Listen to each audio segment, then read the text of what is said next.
ये न सिर्फ देश की सरकार बल्कि देश के सभी राज्यों की अलग अलग फाइनेंशियल स्टेट को संभालने की जिम्मेदारी होती है, क्योंकि सारे राज्य मिलकर ही एक देश की जीडीपी का निर्माण करते हैं। और इसी प्रोसेस में जब किसी स्टेट को दिक्कत आती है तो वो केंद्र सरकार से कर्ज लेता है, जिसके न चुकाए जाने पर या लगातार कर्ज लेने से ये बढ़ता जाता है। इसी क्रम में वो राज्य कर्ज में डूबता चला जाता है। और इसी के साथ दोस्तों, आज हम आपको ऐसे ही कर्ज में डूबे 10 राज्यों के बारे में बताने जा रहे हैं। तो चलिए शुरू करते हैं इस वीडियो को और बने रहिए अंत तक। नंबर 1, पंजाब। पंजाब पूरे देश में सबसे ज्यादा धान पैदा करने के लिए जाना जाता है। पंजाब को देश का अन्न भंडार और रोटी की टोकरी भी कहा जाता है। देश के सबसे अमीर किसान भी पंजाब से ही हैं। फिर भी पंजाब सरकार देश की सबसे ज्यादा कर्ज में डूबने वाली सरकार में शामिल है। 5,77,829 करोड़ रुपए के आसपास जीडीपी रखने वाला पंजाब के पास 2,11,580 करोड़ रुपए का कर्ज है। पंजाब के पास 5 नदियों द्वारा सिंचित होने वाली उपजाऊ जमीन है। सड़कों से लेकर रेलवे, हाईवे, यातायात तक सब कुछ पंजाब में अवेलेबल है। पंजाब की इकोनॉमी विकास दर काफी अच्छी रही है। दोस्तों, पंजाब भारत का सबसे समृद्ध राज्य माना जाता है और 2005 के बाद से स्टेट का विकास मानो थम सा गया है। पंजाब पर कैपिटल इनकम 15,03,061 रुपए है, लेकिन इसके बावजूद भी पंजाब की सरकार देश में सबसे ज्यादा कर्ज में डूबने वाली सरकार है। नंबर 2, केरल। केरल भारत में 11वीं सबसे बड़ी इकोनॉमी है। केरल पर कैपिटल इनकम 2 लाख के आसपास है। तीनों ओर से समुद्र के घिरे होने के कारण केरल में कृषि के अवसर कम है, लेकिन मैन्युफैक्चरिंग फील्ड में केरल ने बहुत प्रोग्रेस किया है। आज 60% केरल के लोग इंडस्ट्रीज और मैन्युफैक्चरिंग में रोजगार पा रहे हैं। इसके अलावा मछली पालन भी केरल के मुख्य उद्योगों में से एक है। कोरोना महामारी के कारण दोस्तों केरल का कर्ज भी काफी ज्यादा बढ़ गया है। पिछले कुछ समय के दौरान केरला की इकोनॉमिक पर अंकुश लगा हुआ नजर आ रहा है, जिसकी वजह से राज्य पर लगातार बढ़ता कर्ज भी है। केरल पर फिलहाल 3.73 लाख करोड़ रुपए का कर्ज है। वहीं इसकी जीडीपी जल्द ही 10 लाख करोड़ के आंकड़े को पार करने वाली है। नंबर 3, उत्तर प्रदेश। उत्तर प्रदेश कर्ज में डूबी राज्यों की सूची में तीसरे स्थान पर है। उत्तर प्रदेश की इकोनॉमी भारत में 5वीं सबसे बड़ी इकोनॉमी है। पूरे देश में इस्तेमाल होने वाले अनाज का 20% अकेले उत्तर प्रदेश के किसान उगाते हैं और देश में सबसे ज्यादा जनसंख्या इस राज्य की है और इसकी पर कैपिटा इनकम बस 65,000 ही है। इस देश में कृषि के अलावा मिनरल्स से बड़ी मात्रा में उपलब्धि होती है। यूपी के मिर्जापुर के आसपास कोयले की खान है और साथ ही सिल्का, लाइमस्टोन, जिप्सम ऑक्साइड जैसे धातु भी यहाँ भरपूर मात्रा में पाए जाते हैं। राज्य में कई जगह थर्मल पावर प्लांट और हाइड्रो पावर प्लांट लगे हैं, लेकिन काफी ज्यादा जनसंख्या होने के कारण देश में बिजली की भारी कमी रहती है। उत्तर प्रदेश की जीडीपी 14.50 लाख करोड़ के आसपास है, लेकिन इस राज्य पर कर्ज भी बहुत ज्यादा है। हाल ही रिपोर्ट के मुताबिक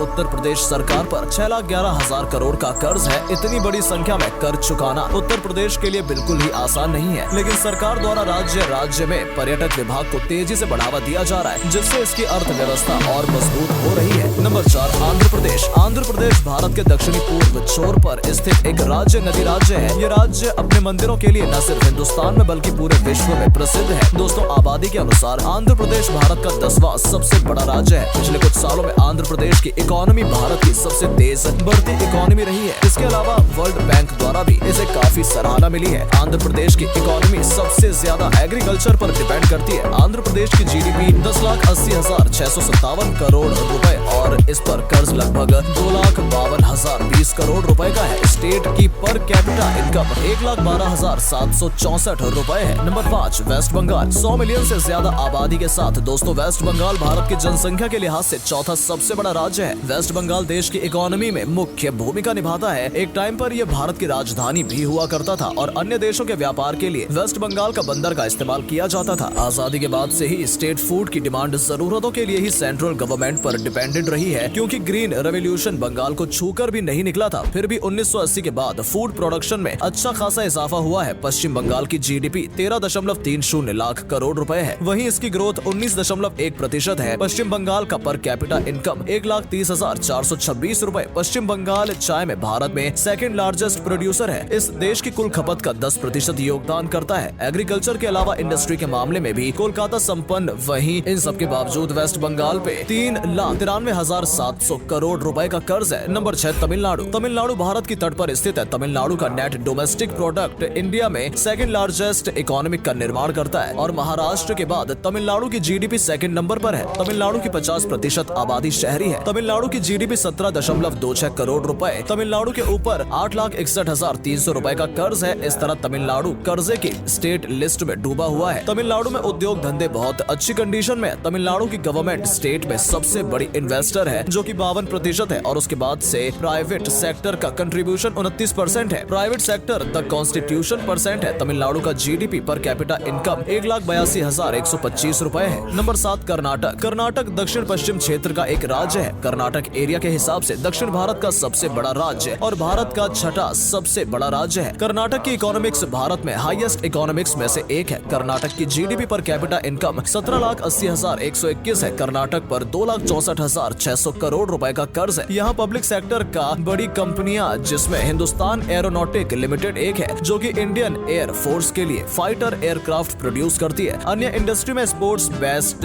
laboratory Bharat electronics limited, Hindustan machine tools है। यहीं पर भारत की स्पेस एजेंसी इसरो का हेडक्वार्टर बना हुआ है जहां लगभग 20,000 लोगों का रोजगार प्राप्त है। इसके अलावा यहाँ पर बहुत ही नामी गिरामी कंपनियां फल फूल रही हैं। यहाँ की साक्षर दर 75% तक है। ये राज्य निवेश और निर्यात दोनों के मामले में भारत के प्रायुधिक क्षेत्र में आगे है। ये पश्चिम में अरब सागर से घिरा हुआ है। बेंगलोर को भारत की सिलिकॉन वैली भी कहा जाता है। नंबर 8 गुजरात। दोस्तों, गुजरात की विकास की गाथा आज पूरी दुनिया देख रही है। गुजरात भारत के पश्चिमी राज्य में से एक है। ये स्टेट इंडस्ट्री आधारित स्ट्रीट है। आजादी के बाद भारत में सबसे पहली सूती कपड़ा मिल सूरत में खोली गई थी। दोस्तों, आपको जानकर हैरानी होगी कि गुजरात भी कर्ज में डूबा हुआ है। गुजरात के ऊपर वर्तमान में 3 लाख करोड़ से ज्यादा का कर्ज है। गुजरात सर्विस सेक्टर में भी डेवलप स्टेट है जहाँ पर काली मिट्टी पाई जाती है। इसकी वजह से यहाँ पर मूंगफली की खेती बहुत ज्यादा होती है। यहाँ पर 20% लोग एग्रीकल्चर इंडस्ट्री पर निर्भर हैं, तो वहीं पे 45% रेवेन्यू इंडस्ट्रीज के जरिए जनरेट हो रहा है। दूध उत्पादन के मामले में ये देश पूरे भारत में नंबर 1 पर आता है। वर्तमान में गुजरात की जीडीपी 17.01 लाख करोड़ रुपए है। नंबर 9 राजस्थान। अमूल्य धरोहर और ऐतिहासिक संस्कृति को संजोए ये देश कई मामलों में नंबर 1 पर है। राजस्थान मिनरल में समृद्ध देश है। एग्रीकल्चर, माइनिंग को टूरिज्म जैसे सेक्टर राजस्थान की अनामिका घर है। राजस्थान कई मामलों में भारत का नंबर 1 पर है। राजस्थान में सोना, चांदी, sandstone, limestone, marble rock for school, copper only night के एक खदान लंबी संख्या में है। राजस्थान भारत में अब रिक्वायरमेंट का सबसे बड़ा प्रोड्यूसर है। भारत में जितना नमक पैदा होता है उसका 10% हिस्सा राजस्थान से आता है। राजस्थान थार मरुस्थल, यहाँ नेचुरल गैस पेट्रोलियम की अपार संभावनाएं हैं। यहाँ सोलर एनर्जी कंज्यूम की जाती है। एग्रीकल्चर में गेहूं और बाजरा जैसी फसलें उगाई जाती हैं। राजस्थान की जीडीपी 29,124 करोड़ रुपए है। वहीं राजस्थान पर 3,13,460 करोड़ रुपए का कर्ज। राजस्थान का पर जीडीपी कैपिटल इनकम 1,16,855 रुपए है। यहाँ जीडीपी में 44% एग्रीकल्चर और 8% इंडस्ट्रियल सेक्टर का है और सर्विस सेक्टर 47% कंट्रीब्यूशन है। अगर आप असली भारत की सैर करना चाहते हैं तो एक बार राजस्थान की सैर जरूर करें। लेकिन दोस्तों, फिर भी राजस्थान सरकार पर 4,10,000 करोड़ का कर्ज भरा है। नंबर 10 तेलंगाना। दोस्तों, तेलंगाना को भारत का सबसे नया राज्य बनने का दर्जा प्राप्त है। 2014 में तेलंगाना राज्य का गठन हुआ था और अब से कम समय में तेलंगाना खुद को सबसे कर्ज वाले राज्यों की सूची में शामिल कर चुका है। तेलंगाना सरकार पर वर्तमान में 2.5 लाख करोड़ रुपए का कर्ज है। अगर बारिश अच्छी होती है तो किसानों को लाभ होता है और कम होती है तो किसानों को भारी नुकसान झेलना पड़ता है। यहाँ पर सबसे ज्यादा चावल की खेती की जाती है और कपास, गन्ना, आम और तंबाकू की पैदावार तेलंगाना में की जाती है। अच्छी बात है कि तेलंगाना में सर्विस सेक्टर और इंडस्ट्रियल सेक्टर तेजी से अपने पैर पसार रहा है। बहुत ही कम समय में तेलंगाना में टैक्स और इंडस्ट्री और टू मूवी और सॉफ्टवेयर इंडस्ट्री नेपाली है, जिसके राज्य के युवाओं को काफी फायदा भी मिला। 9.78 करोड़ HDP के साथ देश की अर्थव्यवस्था को मजबूत करने में तेलंगाना मुख्य भूमिका निभा रहा है।